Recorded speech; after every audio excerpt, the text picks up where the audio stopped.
క్రీస్తునందున్న ప్రియులందరికీ ప్రేమతో వందనాలు తెలియజేయుచున్నాను. ఈరోజు దేవుడు మనకు చేస్తున్న వాగ్దానం ఏమిటనగా ద్వితీయోపదేశ కాండం 2వ అధ్యాయం 7వ వచనం. నీ చేతుల పని అన్నిటిలోనూ నీ దేవుడైన యెహోవా నిన్ను ఆశీర్వదించెను. ఆమెన్. నా ప్రియమైన సహోదరి సహోదరులారా, ప్రతిరోజు మనం ఎన్నో పనులు చేస్తుంటాం.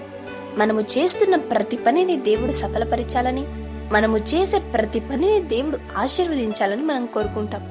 అవును ప్రియులారా, దేవుడు ఆశీర్వదిస్తేనే మన యొక్క పనులు 100% సక్సెస్ అవుతాయి. అయితే ఇక్కడ మనం ఒక విషయం గమనించాలి.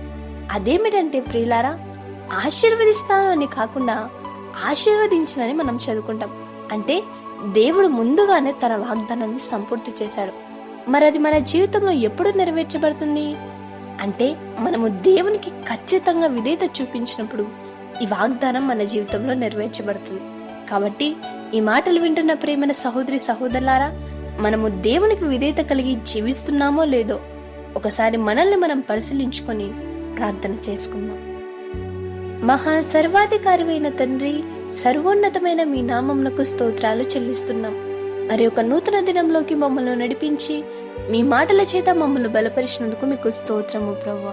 అవును తండ్రి, మేమందరం కూడా ప్రతిరోజు అనేక పనులు చేస్తున్నాం. మేము చేసే ప్రతి పని సక్సెస్ కావాలని కోరుకుంటున్నాం. అయితే మేము చేస్తున్న పనులను, చేయబోతున్న పనులను ముందే ఆశీర్వదించాలని ఈ ఉదయకాల సమయంలో మాకు వాగ్దానం చేసి మమ్మల్ని బలపరిచినందుకు మీకు స్తోత్రము ప్రభువా. ప్రియ తండ్రి, ఈ ప్రార్థనలో ఏకీభిస్తున్న మేమందరము కూడా నీకు విధేయత కలిగి జీవించినట్లు అట్టి మనసును మా అందరికీ అనుగ్రహించమని, తద్వారా ఈ దిన వాగ్దానము మా అందరి జీవితాల్లోనూ నెరవేర్చమని ప్రార్థిస్తున్నాం. అలాగే ఈ దినం మేమందరం చేస్తున్న పనుల్లోనూ ప్రయాణములోనూ మీరు మాకు తోడుగా ఉండి మమ్మల్ని నడిపించమని నజరేడైన యేసుక్రీస్తు నామంలో అడిగి వేడుకొనుచున్నాము తండ్రి. ఆమెన్. దేవుడు మీకు ఎల్లప్పుడూ తోడైండును గాక. ఆమెన్.